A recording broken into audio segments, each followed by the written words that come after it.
Welcome to Pollen Weather by Pollen Wise. Today is going to be a great day because you downloaded the Pollen Wise app. You know what's in the air, hourly. It's pretty great.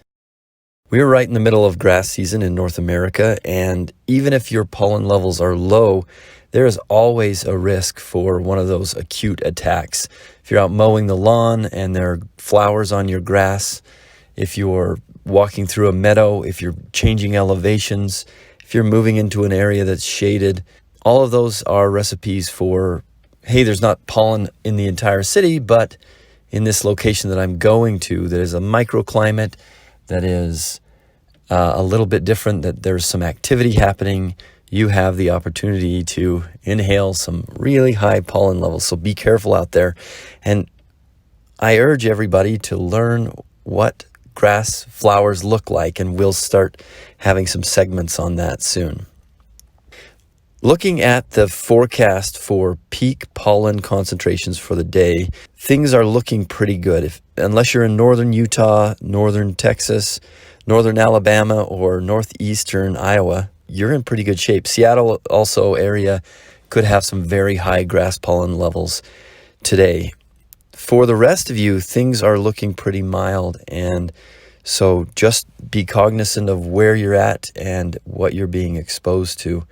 If these low levels, if your city has low levels and you're experiencing some extreme suffering, you're probably highly allergic to what's in the air, and even mild concentrations of grass pollen for me can make me very miserable.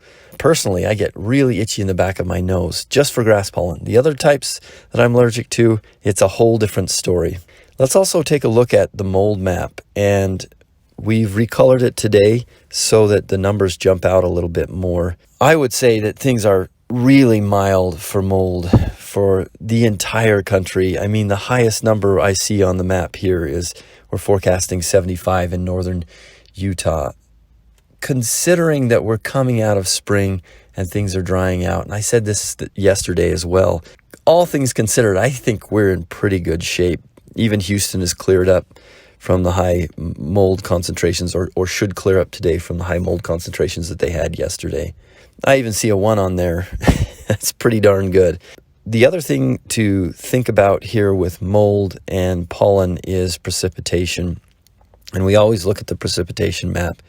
Isolated showers can reduce pollen levels, drop it to zero for a period of time. But always remember that as a storm is moving in, you could be exposing yourself to a lot of wind and pollen or mold, and it could be extremely high right before it goes to zero. Looking at the wind map, the wind is definitely a recipe for high levels. Things around the country are mixed. Take a look at your region, and if your color is darker purple or above, going into the blues and the greens, that is a strong enough wind to re-entrain some pollen, which means drag it off the ground. So you've got all this spring pollen, all this early summer pollen that has fallen on the ground. And if you can kick up some dust with that breeze, you can kick up some pollen. It's usually not going to be as allergenic. It will break down over time, but it's something to remember. Looking at the temperature map, we've still got cool temperatures in the west and northwest. Southwest is seasonably hot, but really nice temperatures in the upper left quadrant of the country. For the rest of you, seasonable temperatures, and it looks like it's going to be a great day. Remember to download the Pollen Wise app and set your alerts so that you can know when something is changing rapidly, and keep track of the pollen and your symptoms, and you can have a great day.